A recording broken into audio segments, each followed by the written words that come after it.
Thanks from New Jersey. It's the SNL Nerds, the show where two comics from New Jersey nerd out about Saturday Night Live. I'm your co-host, Darren Patterson. And I'm your co-host, John Trumbull.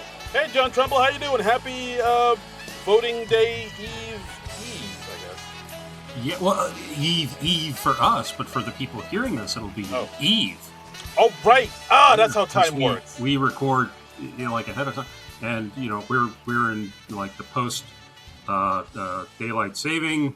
Yes. Taking the clocks back. We had Halloween. Woo! There's been all sorts of stuff that's happened. I mean, it's just it's just nuts. It's life is moving all around us. Life moves pretty fast. If you don't stop and take a look around every once in a while, you might just miss it. Life finds a way. Yes. Life it's like a box of chocolates. Yeah. That's all I got. That's all I got too. I don't know. Life cereal. Okay. Life. All right. Ladies and gentlemen, we're here to discuss this thing called life. Ooh. That's how that Prince song starts, right? Yeah. That's a good one. Dearly beloved, we are here. Dearly beloved. Yeah, that's it. Yes. The afterlife. Anyway. Oh man. Have you voted yet? I did the early voting thing on Monday. I have not. Got it out of the way. I have not. I was fortunate enough. My job gave everybody the day off to vote. So I figured I'll just vote on the day off. So I'm going to get there bright and early. Just get in there, do my civic duty. Yeah. Pray to the gods and just be a nervous wreck until the results come in. I'll be lighting candles, praying to all the gods. Vishnu, Jesus, the dude with the elephant with the multi hands. I'm praying to all the gods that this works out the way it should work out, but because this country is the way this country is, it's a little nerve-wracking. It's a lot nerve-wracking. I mean, honestly, it's and part of the reason I voted early was because originally I volunteered to be a poll worker. Oh, nice. Okay, but I didn't end up getting the call. They had enough people that I didn't get the call. And I went in on Monday and I was like, hey, I never heard from anybody. And they were like, oh yeah, that's because we don't need you. And I'm like, okay, great. I'll just be watching returns and stressing out like I didn't want to do that day.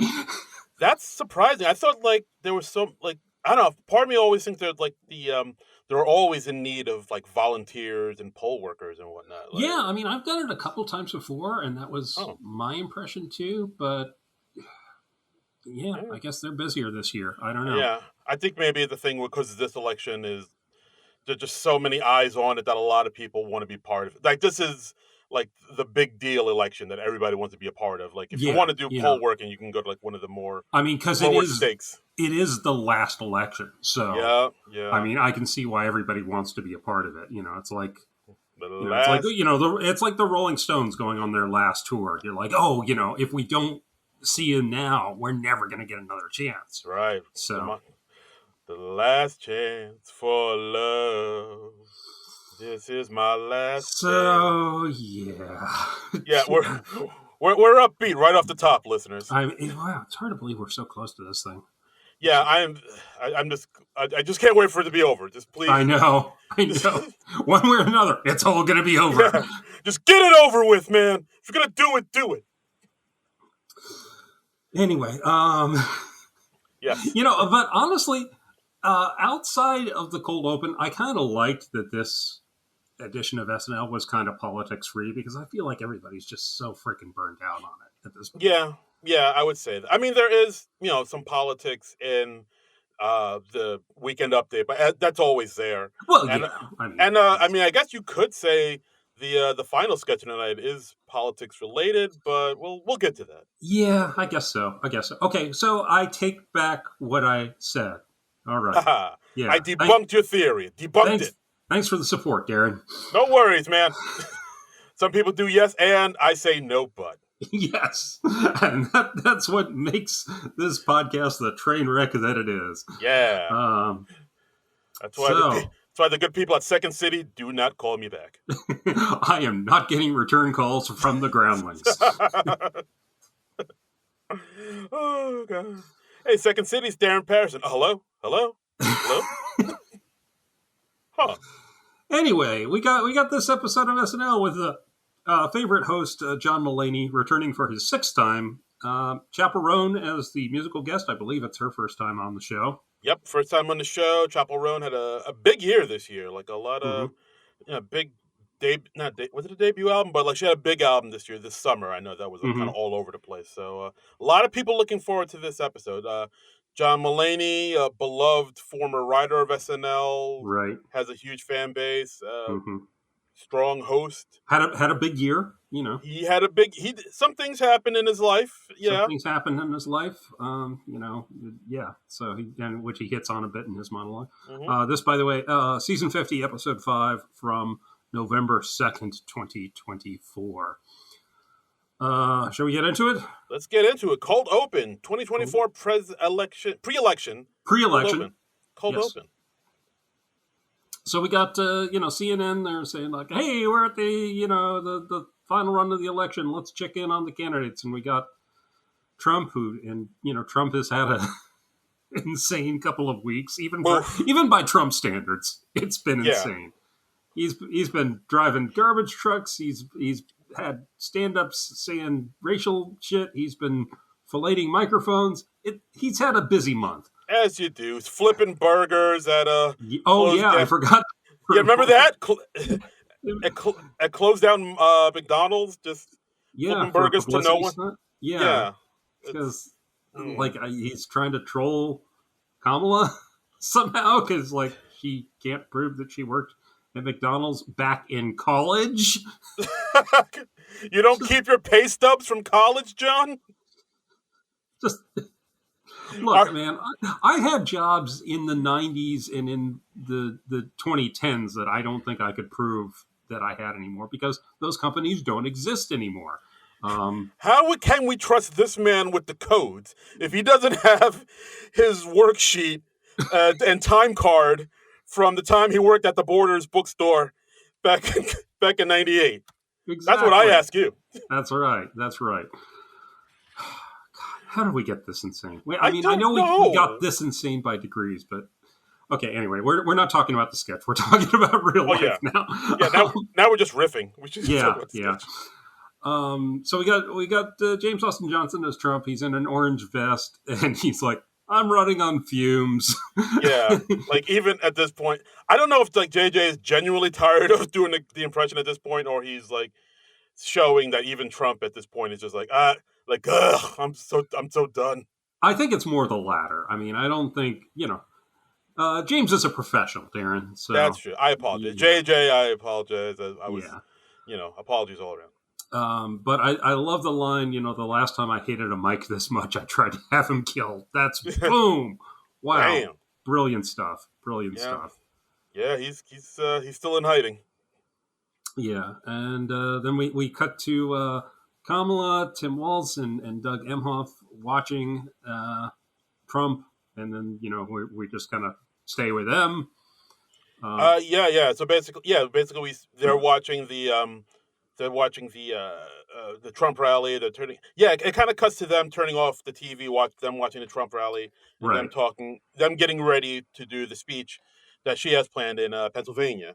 Yeah, because I'm sure when they cast all these ringers, they thought, oh, we're going to have at least 2 debates with these 2 people. Nope.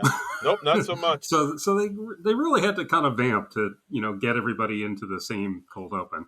Yeah. And, then it's them sort of Kamala seeing all this and also getting ready for her speech. And, everybody kind of leaves one by one. Jim Gaffigan, who plays Tim Walz, is saying, he just sees, he's hoping that this country comes together. He mentions he had a cheesesteak egg roll. Yeah. And they say you see the beauty in so many fried things. Yeah. Which is cute. Yeah. And so then he leaves. It's also kind of like the actor, each one of them sort of saying goodbye to the character they're playing. I kind of felt yeah, it could be a bit of a curtain call. Yeah, I don't know if they're planning to continue on with all these folks after the election. I bet Maya's going to stick around for a bit, but yeah, I can see her sticking around for a bit. But I mean, I mean, I guess depending on which way this thing goes. I mean, I don't know how much Yeah, time. I don't know how much Tim Walz, you know, will play a big part in the show going forward, and Doug Emhoff, played by Andy Samberg, right. as well. So this is them kind of saying their goodbyes to Kamala and to us, the audience, as well. Yeah, yeah, that's true. I hadn't thought of it that way, but you're absolutely right. I like the concept that Kamala is sending out all of her campaign texts personally. I thought Yes. that was very funny. Yep. And she was like, "Yes, of course I do this. You know, it says, 'Hi, it's Kamala.' Of course I'm sending them all." Yeah, of course. Duh. You know, Uh, we have Carvey as Biden. He says, "I saw a bunch of reporters and cameras out there. I'm going to go riff." yeah. Um, I'm from the part of Pennsylvania that's the part of Delaware. Come on now. Yeah. By the way. All I, right. I felt a little weird about, you know, the Carvey Biden slightly addled, considering, you know, who is actually also in the studio that week. I was just like wondering, like, oh, that's got to be a little awkward. Oh, wait. Wow. I don't think I even thought of that. Yeah, well, Huh. Oh. you know, there's Ah. somebody who was like personally acquainted with Biden there. Oh. Oh. Yeah, Oh. yeah, Oh. yeah. Yo.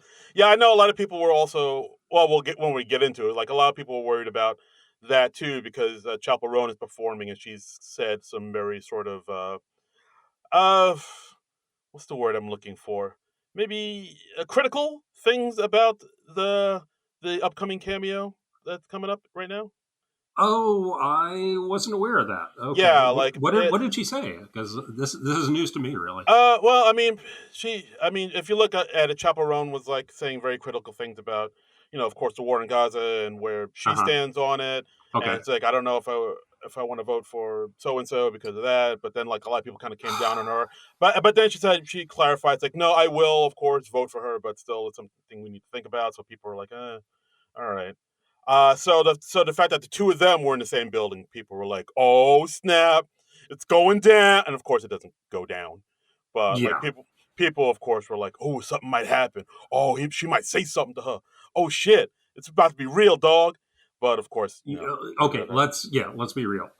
Kamala was out of that building by 11:35, Yes, or 11:40. yeah, As soon as that cold open was done, Kamala was out of there. I'm bam, certain. Yeah. yeah, yeah. So that's the surprise guest. So we just have Maya as Kamala by Hmm. herself, getting ready for her big speech, looking in the mirror as you do, and who happens to be her reflection in that mirror? Oh my God! It's the real life Kamala Harris. What? Oh my God! Yeah. This was leaked a little before the show. I saw some people on Twitter saying like, "Yeah, oh hey, this is going to happen." It's like, okay, I would have rather this, to find out this happened watching the show, but okay. Yeah, Yeah, I can't because I'm chronically online. I found out as well. It's weird yeah, because like the New York Post reported about it like yeah. 3 hours, and then after that, like other media outlets like kind of repost like I saw it on like Variety and the Hollywood Reporter talked about it too. Just like Yeah, the literally like floodgates opened. yeah, like literally 3 hours before it was supposed to go down. I was like, oh, that would have been nice to nice surprise to see by myself. But all right. Yeah, but I guess it's impossible to keep something that big a secret in this day and age. Yeah, like I think from what I heard, like people who were there in person, like when dress rehearsal went by, they didn't know either because Hmm. they had to turn their phones off. So I think for dress rehearsal, from what I read, it was Ego as Kamala talking to Maya as Kamala. So I think people thought that's how Oh, it was. I think that I saw that on Reddit somewhere. So I think that's how people thought it was going to go down. And okay. then so when the actual show happened and it was Kamala as Kamala, everybody was like, "Oh my God! Oh my God! Ah!" Could That's how could could excitement you do sounds. that reaction once more, please? Oh yeah, they all sounded like Miss Piggy. Oh my God! Ah, hi-ya! Then they all started doing karate. Yep. Hi-ya! um, it was kind of funny. I was like, what really surprised me? I was like, wow, Kamala doesn't know how to hold for applause in a comedy sketch. I was like, I you would think she would have that down, yeah, but yeah, that's true. I mean, yeah, that's true. That makes sense. She's given enough speeches that she knows you got to wait for everybody to die yeah, down so they yeah. can hear you. Or, at the very least, have you not watched like reruns of Happy Days? Like, when so when Ralph Malph comes on, he has to stand awkwardly in the doorway for like 5 minutes while the applause dies down. It's like, hey, Fonzie. And then, like, you can't hear him over the applause, so he has to say, like, hey, Fonzie, like 3 times. It's Ralph Malph! Ah! Yeah. So that's, that was a little awkward, but... a little bit, yeah. Yeah.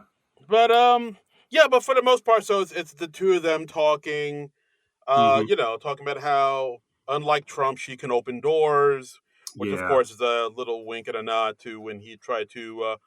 he was unable to open the door for the garbage truck. He got in for some... grab the air, and Yep, nothing but air. God, that man is spiraling so fast. Oh, not fast enough for me. Yeah. Not fast. I'm spiral right down the toilet. Yeah. Then the jokes between the two of them were kind of cutesy, but not it's going to be pretty toothless because, I'm sure the material was vetted by Kamala's people, and, so we have like a bunch of puns on her name. Pajamala, Wacharam Kamala. Right. Keep Kamala and carry Onala. Yeah. That's... look, that's what we're going to get when we're getting the cameo from the candidate. I get it. That's what was approved. I get it. I get it. Do you remember when Obama did a cameo back before he was first elected?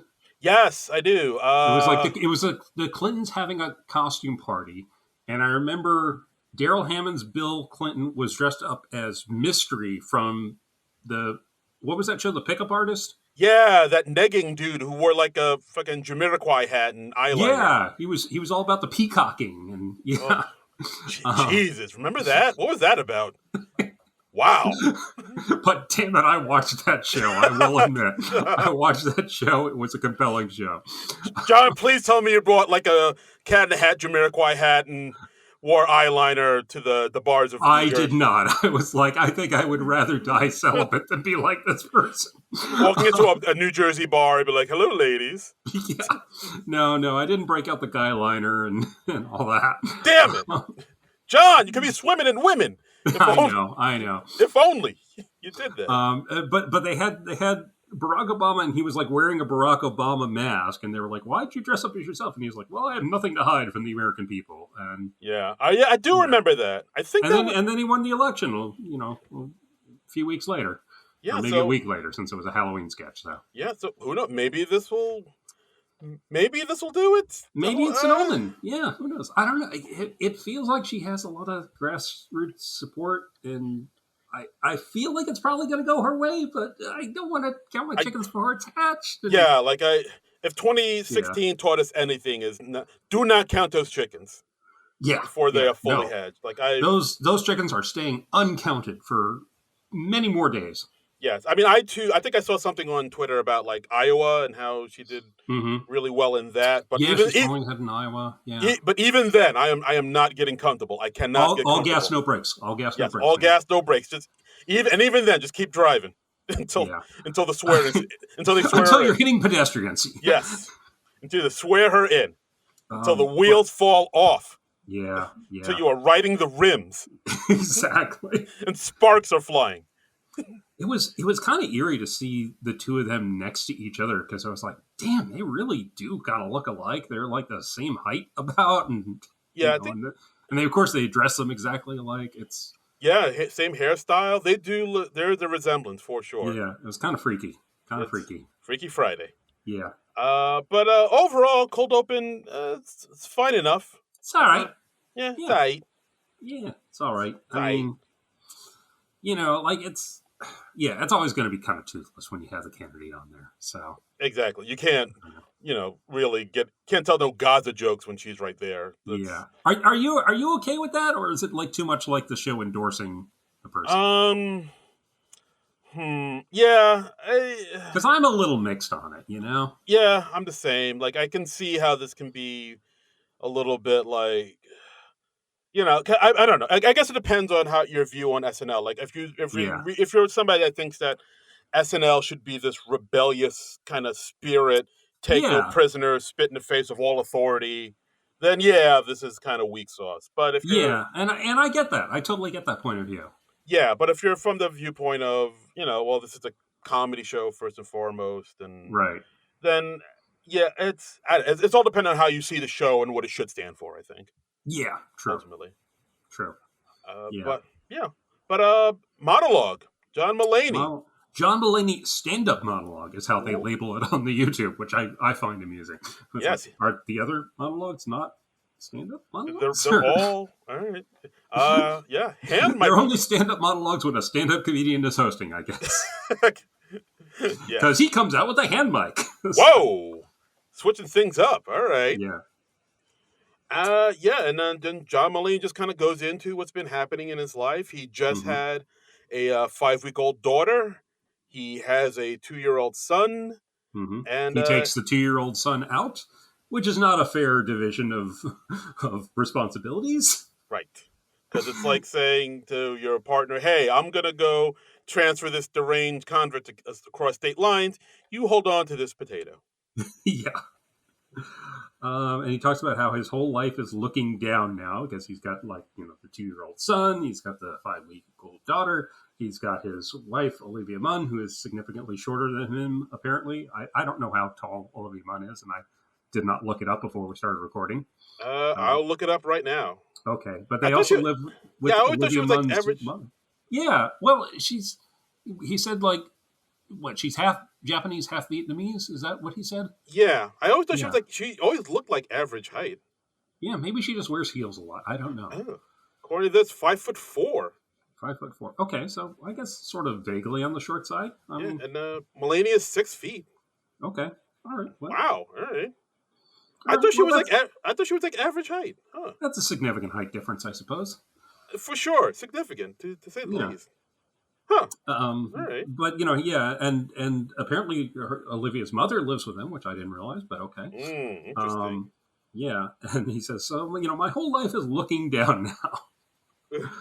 And also, yeah, their nanny is also a short person. Yeah, she is negative 1 feet tall. Yes, yeah. Um, he transitioned from that into talking about band-aids on the top of the hand. Yeah, because his parents are still around, which he didn't think would happen. Right. And yeah, which is weird because like you like his parents still haven't really gotten into that Age. elderly stage yet. Yeah, he's like, they still have brown hair, and I'm like 42 years old, and Yeah, it's they like waited too long to get old. yeah, because like he was worried because like when he was younger, he would be able to take. He knows he could be able to take care of his older parents, but now he's older and they're older. And now he can't take it. He's too old to take care of old people. Like I'm Right. 42. I don't feel well either. Yes. Yeah. And as an example, he talks about how he has a tear in his hip, and he does physical therapy for that, and with a bunch of other ladies. So, Yeah, um, yeah, something I was really impressed with in this monologue was how smoothly he transitioned from one topic to another. I mean, it was just like before you knew it, he transitioned into something else, and I was just like, that's so well done. He's good at this stand up thing. yeah. This guy's got a future. Yeah, yeah. I'm gonna take a stand and say John Mulaney good at the stand up. He does well. He does well because like later on, and he talks about he has a lot of jokes about like kind of getting older and aging, and he talks Yeah. about how his grandfather had a large family, Hmm. growing up in Wisconsin, I believe, and how Yeah. like people back then they would have a lot of kids because eventually a lot of them would die off. Right. Yeah. They'd have a cough and then they'd die. And it was like, well, we tried everything. We put a wet towel on their head. And Yes, it was like, it used to be you'd have 12 kids and 6 would survive. yeah. It's like wow, Which it's getting dark, but it's I mean dark it's subject matter, but not inaccurate. And he also talked about how his grandfather was born in, I think, 1902, so he was like too old to fight in World War II, which yes, is the oldest thing that's ever happened. Yeah, yeah, like he yeah. I, I just was really impressed with this. I liked that it was just, and I was expecting it to be this. It was just pure stand up. There was no political sort of humor because he doesn't really do political humor. He just does Yeah, stuff about his life or observations or he's just not that type of comic. yeah. I mean, I know on one of his specials, he kind of talked.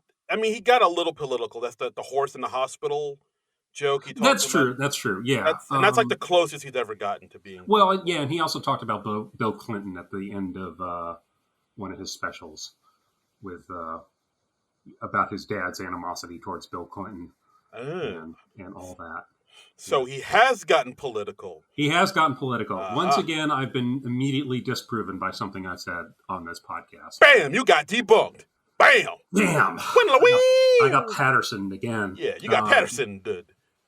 But this was fun. It was fun that this particular stand-up set was non-political because it was just kind of a nice breather, I thought. Yeah, I mean, I feel like, whatever happens after this election, like next weekend will be the one where we'll be able to get into it, which is probably why they got the host that they got. Yeah. I mean, Bill Burr, I'm sure he's going to talk about the election. He's like, hey, listen. Oh, jeez, the election. Yeah. I'm sick of these. I'm sick of all this election crap. Not trying to be a dick. I'm not. Yeah. It's fucking Donald Trump. Fucking fat orange guy. It's trying to be president. What the fuck? Wow. New Bill Burr impression, ladies and gentlemen. That's right. Right. We just broke out our mediocre Bill Burr impressions. New impressions just dropped, y'all. That's right. but this was fun. I enjoy this. I mean, look, I'm grateful anytime I get to see John Mulaney do stand up. I'd love to see him do stand up in person sometime. Ooh, I bet that's good. I mean, I'm sure he's touring, or maybe I think he just got off a tour. But I think he did. Yeah. Well, next time. You'll get him next time, Slugger. That's right. Hopefully, he'll be around for a long, long time. Absolutely. So will I. Absolutely. And, maybe our schedules can coincide and stuff. Yes. Reach out to John Mulaney and make sure like your schedules will line up. It's like, are you? Yeah. You're doing the Garden on the 20th? Oh, that doesn't work for me. I've got a thing. Can you move that to the 19th? Maybe. Yeah. I'll swing by. All right. Yeah. Anyway, our first sketch, it's kind of a returning favorite. It's one they've done, I want to say twice before. Is that right? I believe this is like the third time they did it, because there was one time they did it a while ago. But then the second time, But then the second time they did, that was the big one. That really popped with us. Yeah. So it's what's that name? Election Edition. Oh, wee. And we have Michael Longfellow as our host, Rick Blake. And I looked it up. The name of Bill Hader's host character was Vince Blake. So Longfellow is not playing Bill Hader's character. He is playing a different host. Different Blake. As soon as I saw the set and for a second. You were all excited. You were all a tingle. You were like, are we going to see Bill? Is it going to be a Bill cameo? I did think for a second we were going to see Bill. I was like, oh shit, is he in the building? That's the dream. I mean, and I would have loved that because I feel like Bill Hader was put on this earth to play game show hosts in SNL sketches. That's his true calling. That is his true calling. That is prime Bill Hader. I don't know why he's fucking around with this directing shit. Yeah, I don't know. He's like, okay, I'm gonna do this. Write, direct, and star in this show, Barry, and I'm gonna win a fuck ton of Emmys and stuff, and get Henry Winkler the recognition he's long deserved. But really, Bill, stop fucking around and play game show hosts and SNL sketches. It's your true calling. You know it. You know it to be true. And also Alan Alda impressions. Oh my God, his Alan Alda is that is wild. Anyway, but nothing against Michael Longfellow. I like Longfellow a lot too. He just has a very different energy than Bill Hader. Mm-hmm. Longfellow's much more mellow. Absolutely, yeah. But he's a deadpan lad. Yes, he's a deadpan lad. Yes, Michael Longfellow, if you're listening, that's the name of your new special, Deadpan Lad. Deadpan Lad. That's like if you were a member of the Legion of Superheroes, that would be your superhero name, Deadpan Lad. Nice. Deadpan Lad. Anyway, so we got Longfellow as the host, Rick Blake, and we got Mulaney and Sarah Sherman as our contestants. Bob and Margaret, I believe it was. Yes, and because this is the election edition, it's all questions having to do with elections. So, of course, you Yeah. show a picture of Doug Emhoff, and of course, Hmm. Mulaney's character immediately knows that's Doug Emhoff. They show a picture Yeah. of Jack Smith. He immediately knows that's Jack Smith, Right. who to me still looks a lot like a friend of the podcast, Josh Wells. But I can see that. yeah, Sure. it's there, it's there. And then of course, the twist comes out where we have uh, a politician come out and they have to guess who he is. Yeah. Politician, second cameo of the night, Mr. Tim Kaine. Yeah, he comes out and he says, "Hi, I was Hillary Clinton's running mate 8 years ago. What's my name?" Which amazing that they got the real guy. Yeah, yeah, absolutely. And I also liked how they kind of set it up so you see what the game is, because like Yeah, after Mulaney's character knows what Doug Emhoff and Jack Smith look like, he's kind right. of a little bit kind of self-satisfied and smug with himself, saying, Sure, "Yes, because he just won $10. yes, of course." But of course, he's like, "Yeah, of course, it's important to get out there. This is the most important election in American history. Right. Democracy is on the line." Yeah, yeah. And when Tim Kaine comes out, he's like, "Hi, I ran for vice president in 2016. You also said it was the most important election." And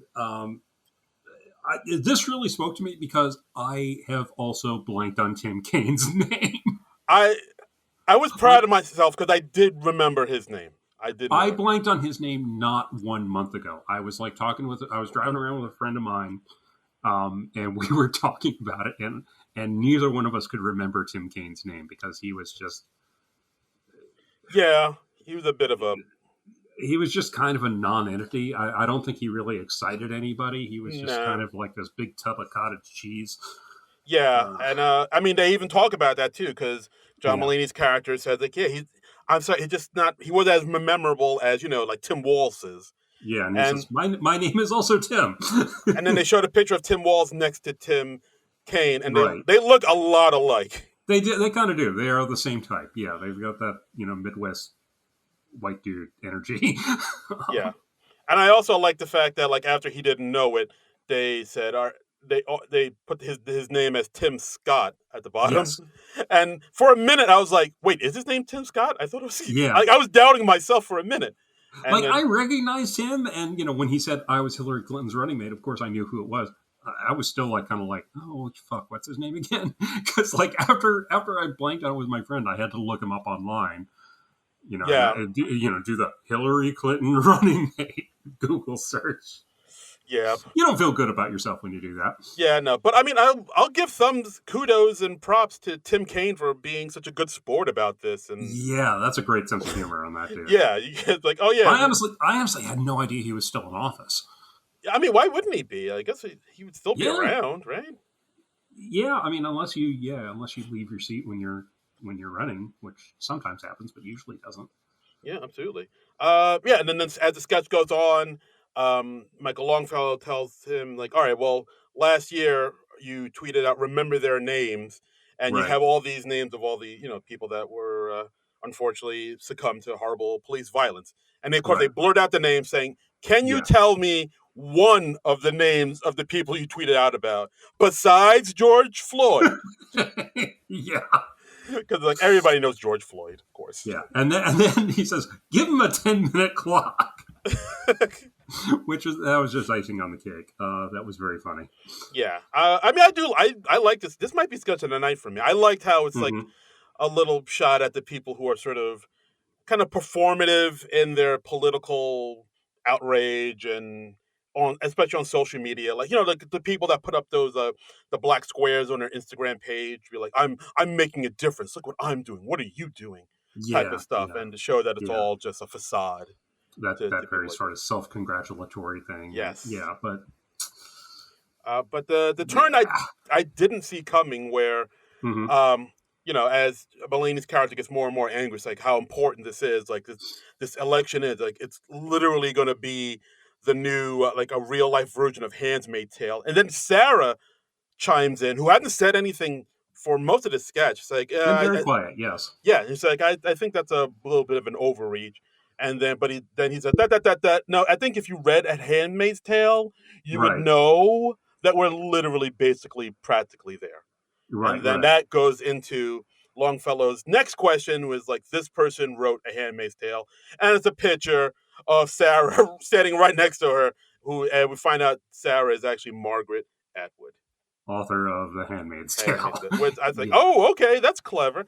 For a while, I was thinking, how come Sarah hadn't said anything this whole sketch? And that's why. It's like, that's why. So they could do that gag. And apparently that actually happened this week. I don't know if this was inspired by the SNL, if it was just or if SNL was inspired by this, or if it's just a bit of synchronicity. But Margaret Atwood, apparently, she retweeted a political cartoon by Mike Lukovich of women, dressed in that Handmaid's Tale uniform of the red dresses with the white head thing.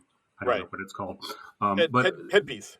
Yeah, they're all sort of marching into a voting booth. And then, as they march out the other side after having voted for Kamala, they're in regular street clothes like pantsuits and stuff like that. Right.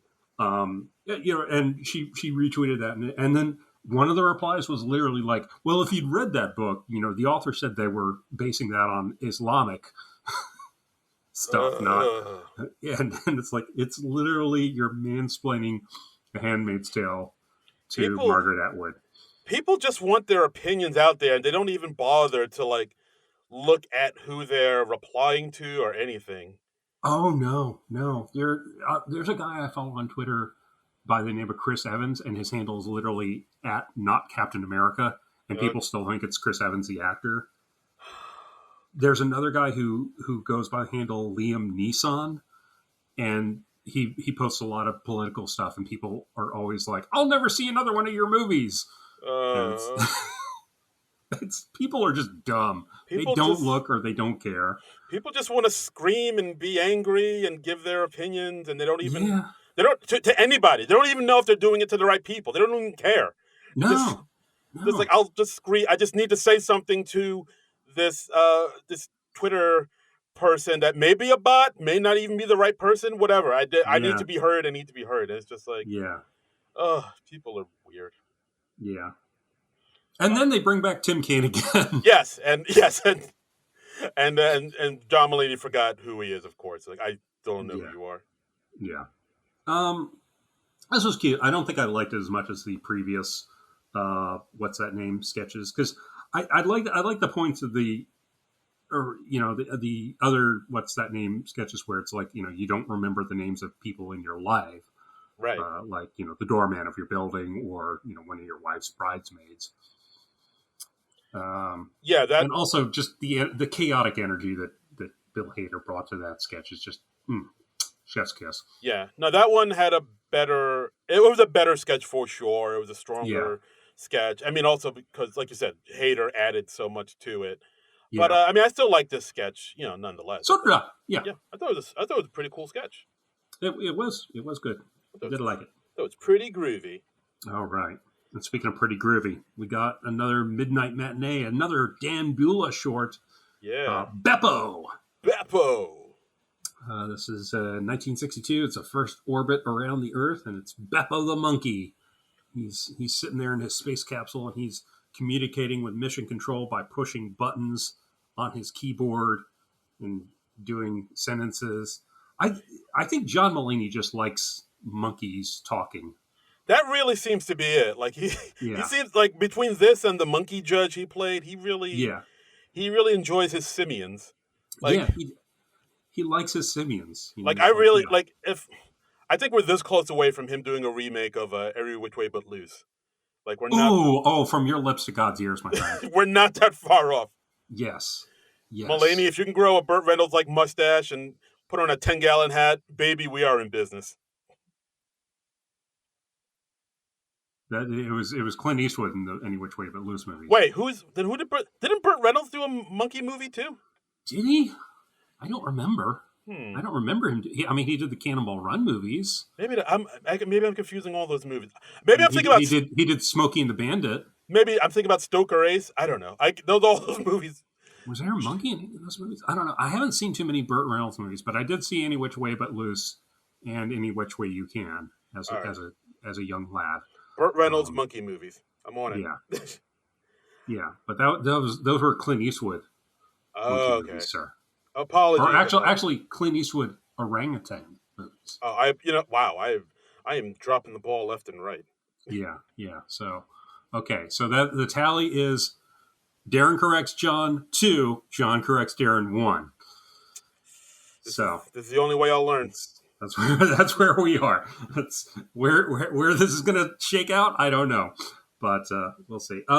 So Mission Control loses control of the spacecraft, and Mulaney has to tell Beppo he can't come home. Yeah, it's like, yeah, Beppo, I don't know if you have a god like King Kong or something, but you need to pray to him. You know? And pretty impressive animatronic monkey. Yeah, like I didn't know if that was is that like a puppet or animatronic? I don't know exactly AI? how they did it, but it was pretty wonderful. Yeah, it was an adorable little monkey. I was like, yeah, and and the rest of the cast did some pretty good like dramatic acting too. Like especially J.J. when he was like, we've lost contact with Beppo, or we've lost control of the spacecraft, sir. Yeah, We need to tell Beppo, and yeah, but they peppered out the sketch with like a lot of comedic things with like Beppo, do you have any last words? And then he presses the button that says help. Yeah. And then Mulaney's like, yeah, just mute that. I can't hear this. yeah, I can't take. So, and we have Ego coming on as like Hidden Figures type woman who's doing the calculations on how to bring him home. She comes up with a way that he could possibly come home if he like fires his retro rockets for like 9 seconds at this exact point, and then Beppo instead blows up his capsule. Yes, and then of course Mulaney's like, well, it's a good thing. I should tell you right now, Beppo was a communist spy.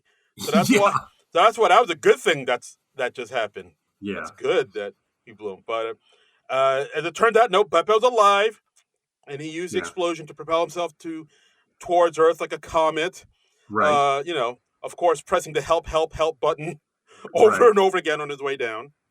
And he crash lands, and then he comes into mission control, and then he immediately starts making out with Sarah, playing Mulaney's wife. Isn't that your wife, sir? Not anymore. Not anymore. I just have one question. Beppo added to the cast when? Ooh. Now you're cooking. I want Beppo to be a regular cast member. Beppo! Kenan Thompson! Bowen Yang! Beppo! I mean, but Beppo would get top billing. I mean, he'd be even, alphabetically, he comes before Michael Che. And oh, shit, that's right. Day. So, it's Saturday Night Live, starring Beppo! Michael Che! Wow. Michael Che! You know what? Michael Che would be cool with that. It's like, you know what? He would be. He deserves it. Yeah. Man went to outer space for our country. That's right. Yeah. Not a bad pre-tape. I enjoyed it. I'm liking the Dambula shorts. I mean, I would have loved another Please Don't Destroy sketch. I'm a little disappointed that we're 5 episodes into the season and we've only had like one Please Don't Destroy sketch. Yeah, we've been pretty light on PDD this season so far. Yeah. I'm like, what's going on? I mean, I know the guys are still there. They're still writing sketches and like they wrote one segment coming up. I was like, guys, do you not want to do the digital shorts anymore, guys? Well, I don't know. I mean, I feel like they still want to, but maybe I don't know. I don't know what's going on. Maybe it's just luck of the draw, or what happened, guys? I just miss them. I miss my friends. Yeah, I miss my friends. Oh, somewhere. But I like Beppo a lot. Yeah, Beppo's good stuff. Yeah. Next up, the sketch that we all kind of knew was coming. Mm-hmm. The John Mulaney musical sketch, and ladies and gentlemen, it takes place in one of the dankest places on the planet Earth, the Port Authority. It's the Port Authority, Dwayne Reed. Port Authority, Dwayne Reed. I mean, and the audience knew what was coming as soon as like they saw the set, and he was like, "Welcome to the Port Authority, Dwayne Reed." People started applauding because they knew it was coming. Like, oh yeah, oh my god! They are so trained. They're like, "Oh, Mulaney's hosting. This is something vaguely New York based." Yeah, like, I mean, even if you're not a native New Yorker, I think most people have, like, the reputation of the Port Authority kind of precedes it, I think. Yeah, true. Yeah, and, like, for those that don't know, who've never been to the Port Authority, the Port Authority is It's pretty. It's Satan's butthole. Yeah. Yeah, it's pretty rancid. Yeah. It's So in this sketch we have Mulaney playing the Dwayne Reed cashier, and the two people who he's ringing up are Mr. Andrew Dismukes and oh my God, Pete Davidson. Pete Davidson making his grand return. He's tan, he's rested, he's ready. He's had several tattoos removed from his arms. Yeah, people pointed that out. They're like, oh yeah, he's not as inked up as he used to be. Yeah, no, he said he announced like semi-recently that he was getting a lot of his tattoos removed, and yeah, he's following through with it. And whoever did that, good job. I've never had a tattoo removed, but I understand that's a pretty involved process. There's like lots of lasers and stuff. Pew pew. I assume they just strap you down like you're in Goldfinger. And, Do you expect me to talk? Yeah. No, Mr. Bond, I expect you to die. I assume that's what tattoo removal is like. Yeah, you're not far off, I guess. Yeah. Anyway, Pete Davidson asks for a gallon of milk because he doesn't want to make a separate errand when he gets to Boston. So he's going to buy milk and then carry a gallon of milk with him on a bus from New York to Boston. A 3-hour bus ride with a gallon of milk to Boston. Right. That's insane. Also, they also had like a nice little joke I liked up top where Mulaney is ringing them up saying, well, our system is down right now, so we're only accepting cash or sex. Yeah. And Davidson's like, oh, I have cash. Mulaney's like, ah, damn it. Yeah. Yeah. So the joke is that Pete Davidson, of course, wants to buy whole milk at the Dwayne Reed at the Port Authority bus station. And I do like the added touch that if you look at the label, it says whole milk, but whole spelled HOLE. Yeah. It comes from a hole. Nasty.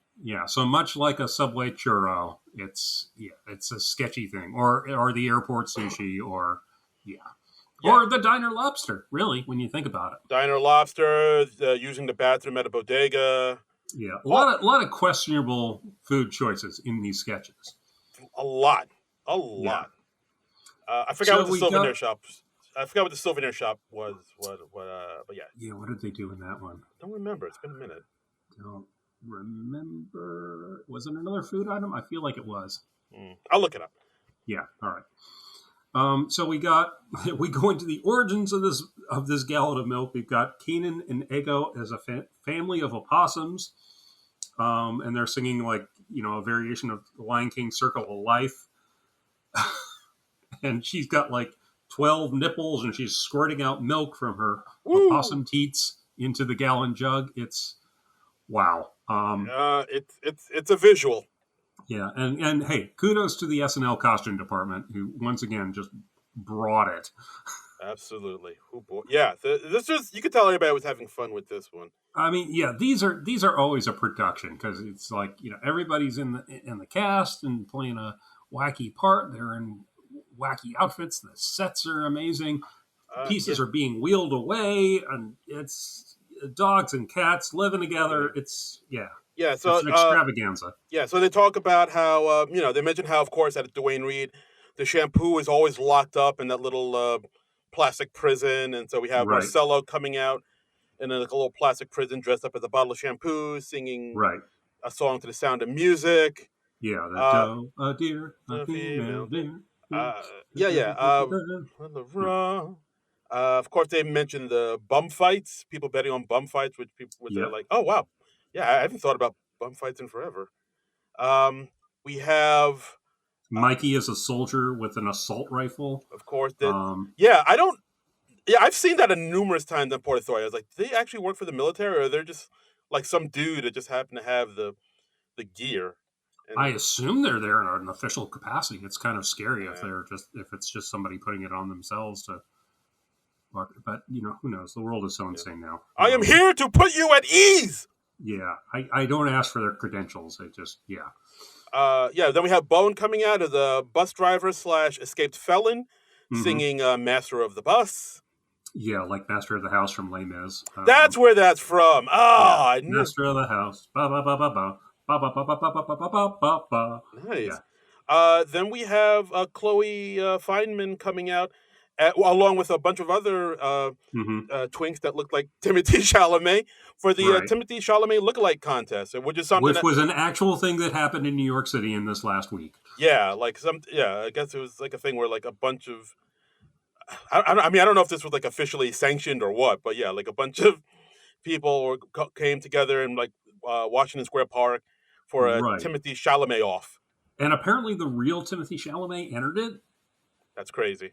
Yeah, that's cray. And they sing like a variation of Welcomin' from Cabaret. With Chalamet.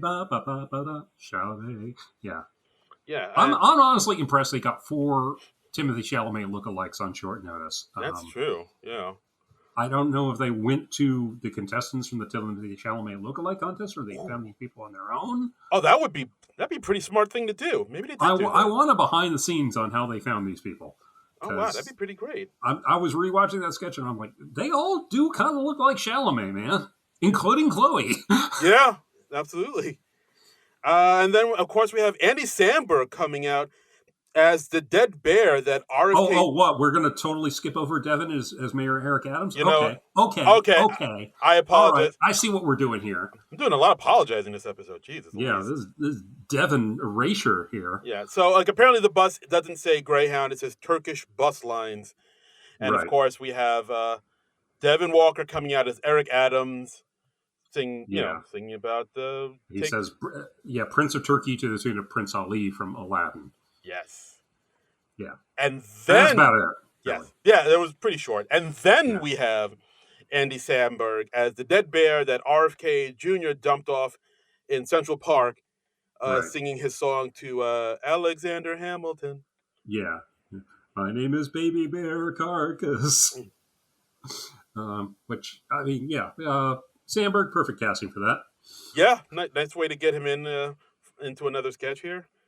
Yeah, and then everybody comes together for the big finale of we go together from Greece. Yeah, they all hop on the bus, and the bus turned into a convertible, and that's only because the bus was drove under like an underpass that was 8 feet high. Yeah, exactly. And it shaved off the roof. Shaved off the roof. They're gonna drive away through the Lincoln Tunnel, named after Abraham Lincoln, because there's a 50% chance you'll be shot in the back of the head. Yep. And then they drive off while they sing Grease. Yeah. I also like the moment where Mulaney just hands Pete Davidson the milk and he says, "Here's your milk, Pete." And he says, "Thanks, John." It's like, we're not even bothering with character names. That I did like. Yeah, that was cool too. Yeah. Yeah. I thought the sketch was cool. I mean, I know it's never going to have the newness and the freshness of the first time they did it. So, like, I don't know. Maybe but you know what? That's fine. Yeah. I'm fine with that.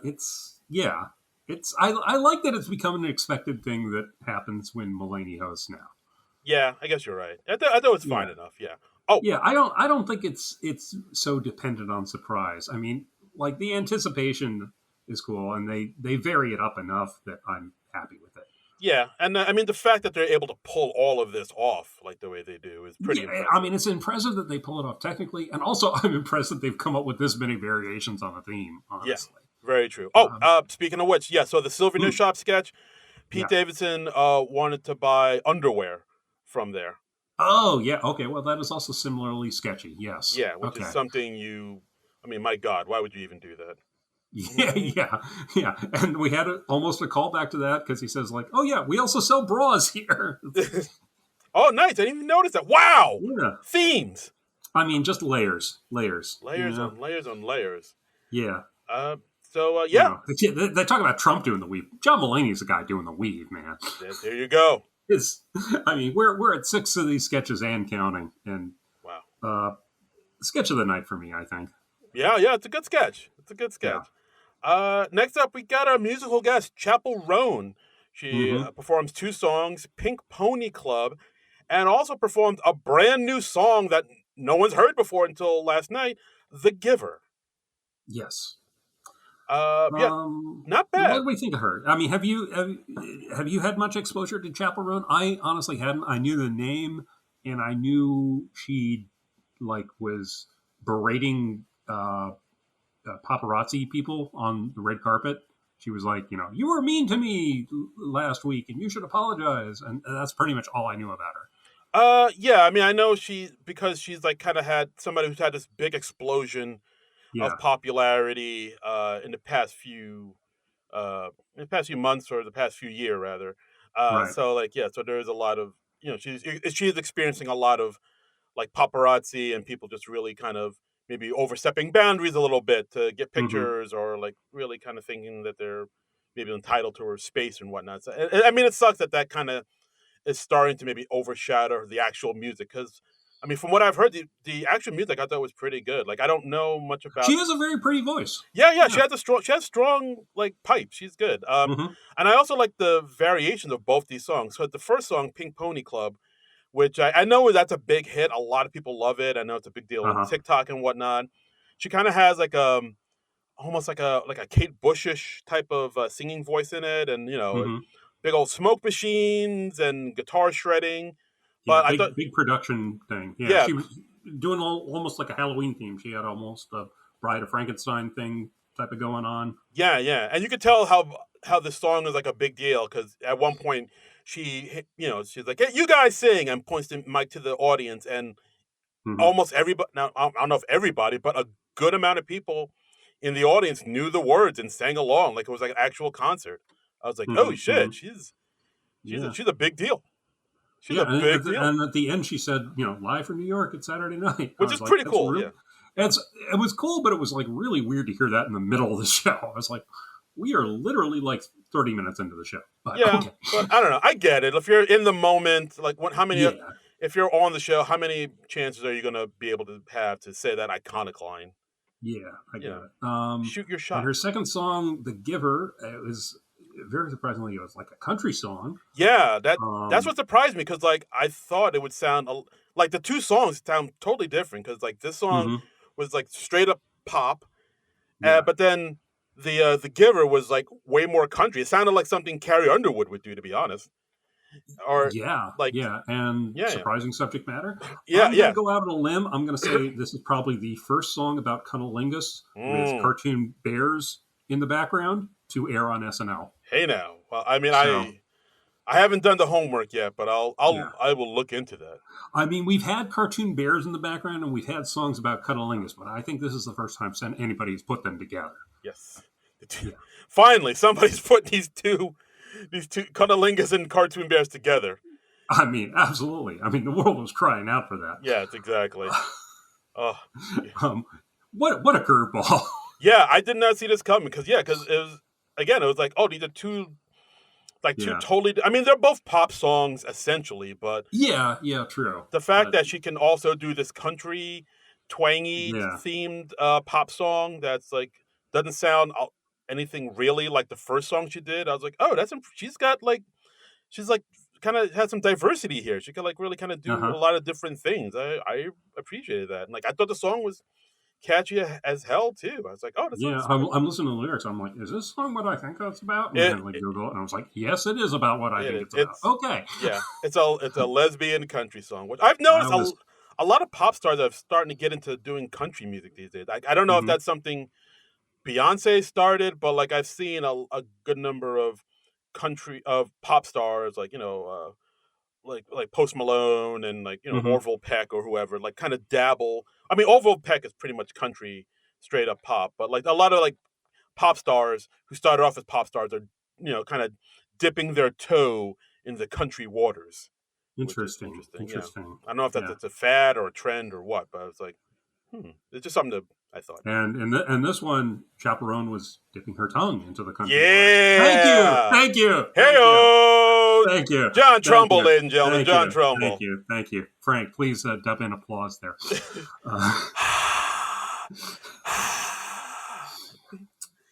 Uh, So Chappell Roan, I good two great performances. I enjoyed it. yeah, she was all right. I'm not like a new fan or anything, but pass the time agreeably. Yeah. Weekend update. Colin We can Jost update. and Michael Che. Yeah, okay. Yeah, I was wondering when you were going to get to that guy's name. That guy. Yeah, and they talked about how we'll find out if Kamala Harris gets elected or if everyone at SNL will get audited, which I was just like, that's a little too self-congratulatory for me. Yeah. I was like, you guys haven't gone after Trump that hard, honestly. Yeah. I mean, they've said You've had him freaking host the show. I mean, come on. Yeah. I mean, of course, there was that one. You, yeah. That joke is like, depending how this shakes out, may not age well. I mean, it's not going to be as bad as that Lin-Manuel Miranda thing and his cold open or his monologue with the "never going to get it" thing, but it's still like, let's temper our expectations here, fellas. Yeah. Yeah, that's still aged like milk, like whole milk. Yeah. Yeah. But yeah, so and of course, jokes about the election coming up, jokes about Army Hammer, who's coming in back with a new podcast called "Wait, Wait, Don't Eat Me." Yeah. I like Jay had a moment where like one of his jokes didn't go over great, and he just went, "You know what? Whatever. I don't care." I enjoy how little of a fuck Jay seems to give at times. This got to be his last season. This is his substitute teacher era. Is like whatever. I don't know. Somehow I get a kick out of one. Like if a joke of his doesn't hit, he's just like, whatever. That's good. I still stand by that joke. Yeah. Or he's just like, yeah, I don't give a fuck. I kind of respect that. Yeah. Like, I don't need your approval. Yeah, I kind of respect his I don't give a fuck energy. This is funny. It's you people that are wrong. Exactly. No, it's the children that are wrong. Yeah. I liked Joe's joke about Biden pretending to take a bite out of a baby dressed up as a chicken. And they said, and moments later, Commander finished the job. And then they had a shot of Biden's dog. That made me laugh out loud. That was pretty fun. I did like the one joke Che had about saying, and this week the LA Dodgers, I'll skip it. And then it just cut right back to Joe's.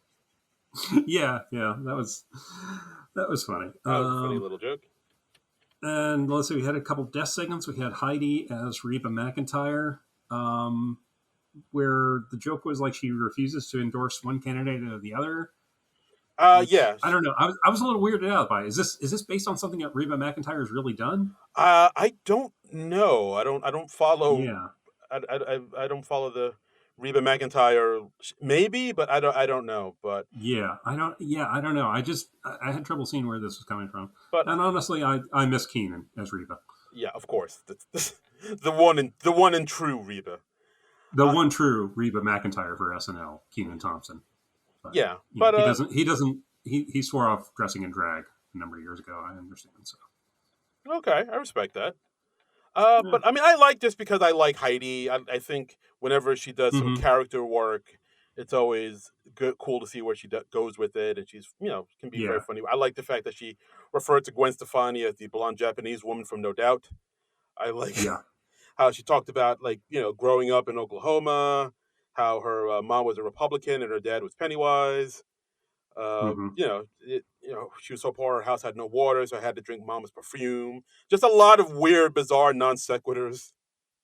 Yeah, I don't know. It just didn't grab me for whatever reason. I mean, maybe it's that. Maybe it's just because I have a bias. I didn't think the impression was the strongest, and it just didn't grab me. Okay. Yeah, I thought it was okay enough. It was enough in there that I was like, oh, this is enjoyable. It didn't blow me away. It was no. I mean, Heidi has done like better kind of character work, but I thought this was okay. I thought it was all right. Yeah. All right. I know. And next segment, the couple you can't believe are together. We got Marcelo Hernandez and Jane Wickline as Grant and Alyssa. Yeah, and he's really loud and in your face, and she's very quiet and timid. Yeah, restrained. And just Marcelo coming out to raucous applause. Like people love him, and that's probably because of apparently that bridesmaid sketch from the Ariana Grande. It went like viral, and like he kind of blew up. Like they went nuts for that on TikTok, I think. I still don't understand why. Like I don't, because we talked about that. That was one of the weakest sketches of the night, but I don't know if it's because they were singing a song that people already know. So people, it was like, oh, I know this song, therefore this is funny. Yeah, I don't know. I don't It get. was weird, but Yeah, either way, but people, yeah, the Gen Zers are loving that. yes, but either way, people love Marcelo. He's like become his star is rising, for sure. He's got a following. He Yeah, does. So he for comes sure. out as Grant, like this big brash dude, screams out all of his lines, all of them, Hmm. and like Yeah, Jane Wickline, who of course is more timid and quiet, is like, oh yeah, hello, like more demure and yeah. quieter. So like we get this great kind of back and forth between the two of them, and I kind of dug this. I thought it was pretty funny the way that the two. Yeah, it was well performed, and again, didn't particularly send me. It was fine. Yeah, Yeah. like the way he gets like super loud and Uh-huh. it's like we met at the club, Colin. Like Yeah. things like that, like I was with my boys. She was on the phone watching Steven Universe. It was crazy, Yeah. and and things like that. And he talks to Jane Wickline. It's like, oh, I'm a student at Barnard. I'm getting my master's in 18th century graveyards. Yeah. I don't know why that line made me laugh. But yeah, the two of them have a good dynamic. I think Hmm. the juxtaposition between the two of them, maybe people saw that maybe as they were writing sketches, because like Marcelo is super extroverted and Jane Hmm. seems to be very introverted. So the play on that seems to, I feel like, what made the sketch kind of go a little bit, or that sketch, but the segment go a little bit. Right. Um, but yeah, overall weekend update, not bad, not bad, I'll say. Okay. All right. Cool. Yeah. I don't know if it sent me in a big way, but Yeah. I'm glad you liked it. I'm glad you found some happiness in this. Yeah, that's right. That's right. That's all I really ask is that Thank you. Darren is entertained by SNL Yes, sketches. yes. It made me Um, laugh. It made me smile. Next up, Little Richard. Woo! yeah. Uh, so this is we got Bowen hosting a show called Sitcom Pioneers, and he's covering a show called Family Bonds. And John Mulaney is the creator of the show, and it's supposed to be a show about a guy who's widowed when his wife is in a horrific car accident, which they say they showed in full on the show. That's right. Don't shy away from that. That's right. And then in the first episode, they have Keenan as a guest star, who's Little Richard. Yes, and it's basically Full House, but then like we have, like you Yeah, said, like we have the thing where Heidi is the sister, and Mikey right, is the dad, and he talks to his son Marcelo. It's like right. he's like, son, you're gonna be late for the band practice. And it's like, well, we don't have a keyboard player. And then of course we see Keenan as Little Richard bust into the home. It's like my bus broke down Hmm. outside, and like Little Yeah, Richard, yeah. and And wackiness they're like, ensues. how did he end up on the show? And it's like, oh, I met him at a swingers club in Atlanta. Called Mahogany Rain. Yeah, and then like Little Richard stays for a second week, and Yeah, and yeah, this was just a very random sketch, wasn't it? yeah, a little bit. I mean, for one thing, I mean, I hate to say it, I don't know how many young people know who Little Richard is at this point. Like, I feel like he's kind of like I Yeah, feel like somebody in their 20s might not know who Little Richard is. right. Or they might only know the name. Yeah, Yeah, because they exactly. don't have them. They don't have our Gen X memory of Little Yeah, Richard popping up on things and taking credit for everything in rock and roll history. yeah, exactly. Um, But yeah. yeah, it is pretty random. But I do kind of like I like the randomness of when we have Bowen interviewing, show creator John Mulaney's Hmm. character, him saying, "Oh, thank you, welcome to the show," and then Mulaney said, "Thanks for having me. I love this chair." Like little things like that made me laugh. Yeah, yeah. And then they And show and they also and then they show the clip, and they say, "Hey, why'd you stop showing it?" It's like, no, we're not showing the whole show. We're just showing the clip of it. it's like, oh, okay, well, Your show. All right. weird choice, but okay. Yeah. Yeah, and Little Richard's also like putting down the girl's prom dress, and he kills a dog, which again they say they showed in full graphic detail. Yeah, Um, because apparently, like Little Richard didn't quite understand know what the show was about. Like I think at Right. one point he talks to Mikey, and he talks to Mikey and Heidi. It's like, "Oh, y'all together?" And it's like, "No, this is my sister." "Oh, you give her mouth?" I don't know Yeah. why that made me laugh. You give her mouth, and it's like, "No, this is my sister. My wife died in a car accident." Yuck. Yeah. Like, no yuck. What do you say? Yuck? Yeah. We needed more oral sex references in this Yeah, episode, I guess. absolutely. I like the fact So, that the showrunner Mulaney said that he, you know, Little Richard kept coming back because he really liked the hotel we put him up in. He said, yes. "I like that the maids have to clean up no matter what went down." Yeah, Yeah, that's ominous. yeah, it really is. I don't know. I know, like we kind of put down Keenan for his kind of over the top mugging and whatnot, but Well, if you can't be over the top when you're playing Little Richard, when the hell can you? yeah, So exactly. Like I think, I didn't have any problems with the performances here. I thought Keenan did a good job. It did kind of remind me of, um, and this is a very obscure reference, I think, but like on some of the bloopers for How I Met Your Mother, Jason Segel for some reason is imitating Little Richard sometimes. oh, really? Yeah. And he's like, "Oh, I was the first one to do this." Ooh. And so I kept kind of flashing on that. Jason Segel, why did you not do your Little Richard impression when you hosted SNL?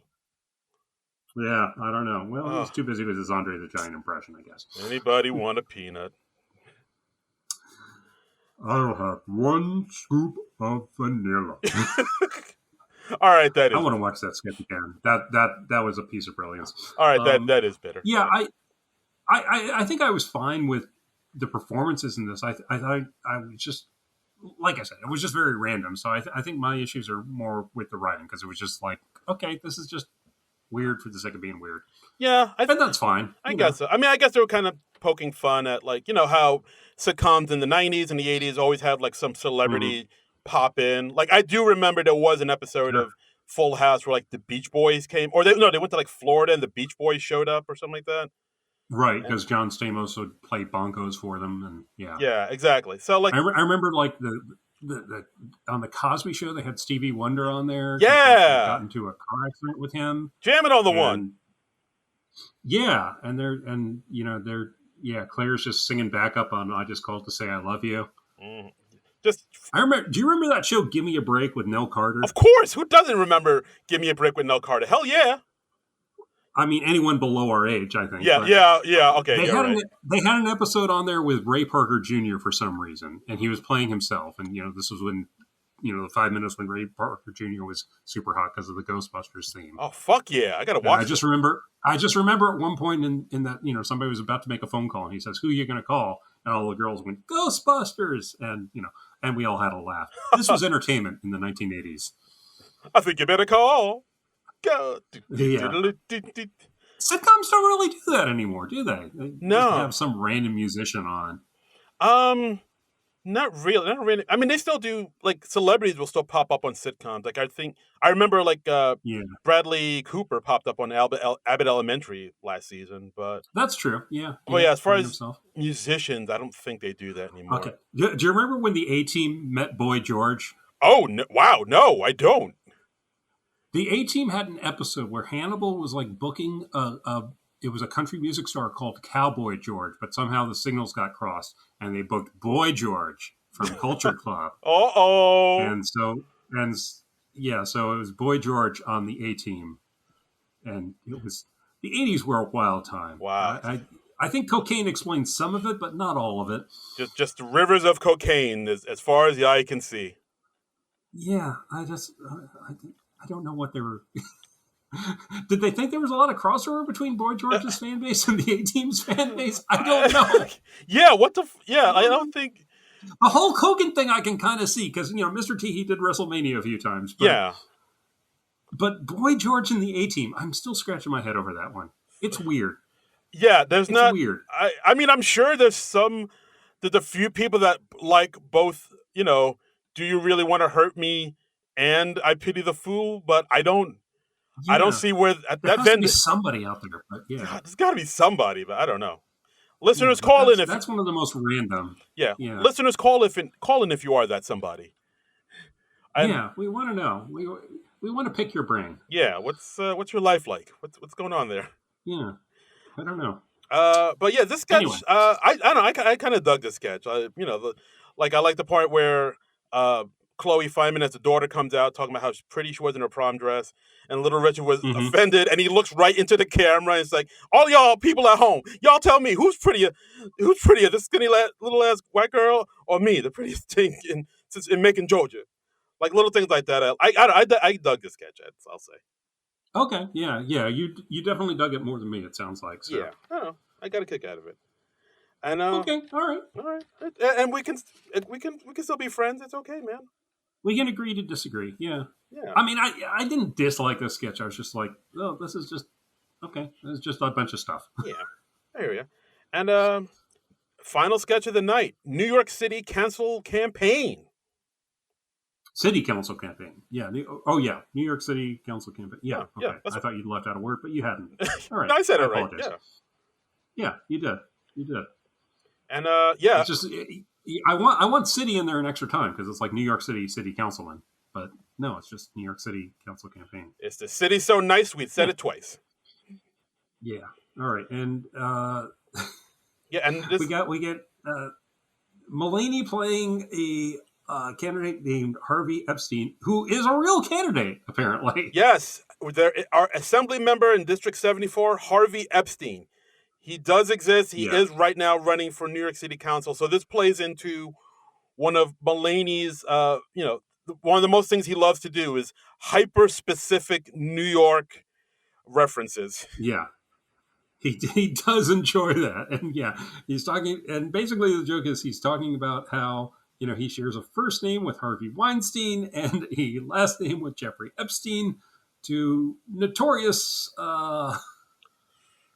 what do we call them?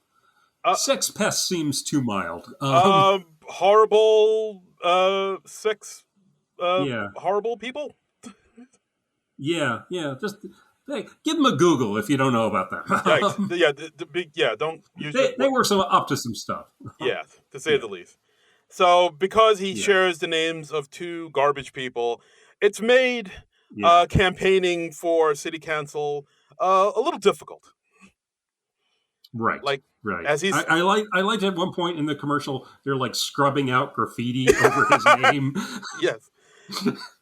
At his campaign headquarters. That was very funny. Yeah, because as he says, Harvey I can almost handle. But Epstein, that thing is an albatross. Yeah. And people are like, well, I'm going to vote for him. I don't know if I want him in charge of the schools. And he's like, once again, I have nothing to do with either of those people.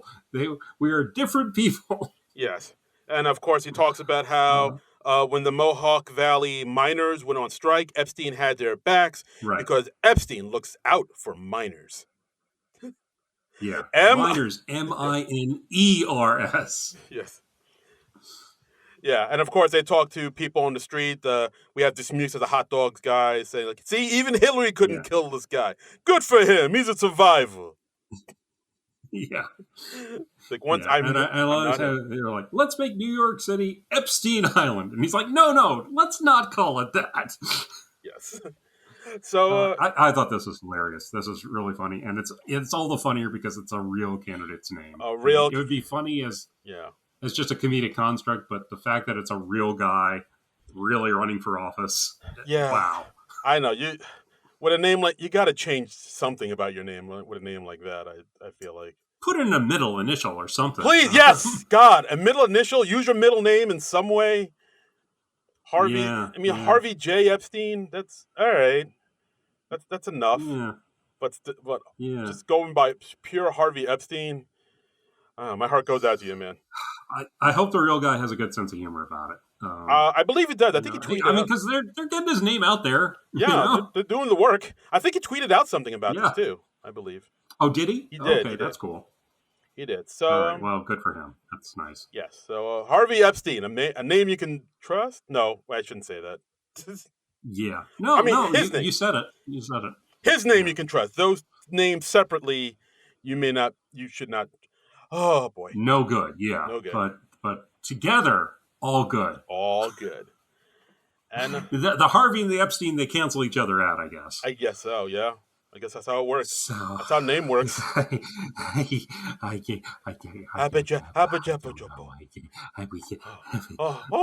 no, I thought this was hilarious. This is a favorite of mine. This was good. This was very good.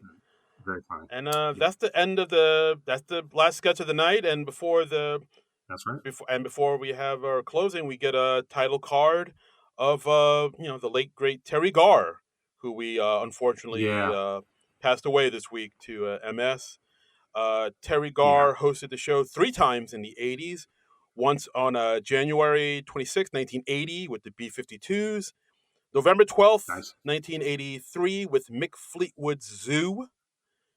And that's probably a side project yet, I guess. And I guess so, yeah. The Christmas show, December 21st, 1985 with Dream Academy and The Cult. Wow. Okay. Yeah. Didn't see that coming, did you? No, I did not. I did not look up the musical guests on her episodes. I did see that she'd hosted 3 times, but wow. I rewatched Young Frankenstein just before Halloween in tribute to her. Yeah, and, I mean... still holds up, still brilliant. She was just delightful and hilarious in everything she did. Yeah, I mean, Young Frankenstein was the one most people... I mean, that's the one people bring up a lot about her. I mean, that's the movie, Men of a Certain Age. As soon as they saw her, had a enormous crush on her, because, I mean... She was just the best. And she was in... Tootsie, which we covered on this podcast a little while back, a little earlier this year. After Hours. Hilarious in that. Got an Oscar nomination for that. Yeah. Close Encounters of the Third Kind. Yeah. Mr. Mom.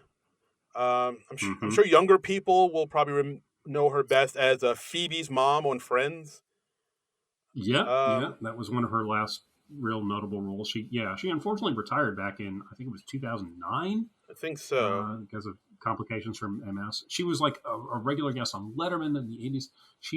She's briefly in that Monkeys movie Head. Yeah, I was going to mention that. Yeah. That's a weird one. She's in an episode of Star Trek, the original Star Trek from the 1960s. That was like one of her first on-camera roles. Oh, wow. An episode called Assignment Earth, which was a backdoor pilot for the adventures of this guy, Gary Seven, and she was like his assistant, Roberta Lincoln. Oh, interesting. Okay. Yeah. Nice. She apparently did not have a good experience on Star Trek. Oh, dear. But, okay. Yeah. Oh, yeah, that's a... I think Gene Roddenberry got kind of handsy. Yeah. Oh, my God, really? Yeah, Gene Roddenberry, not a good dude. The more you find out about that dude, is he a Harvey Epstein?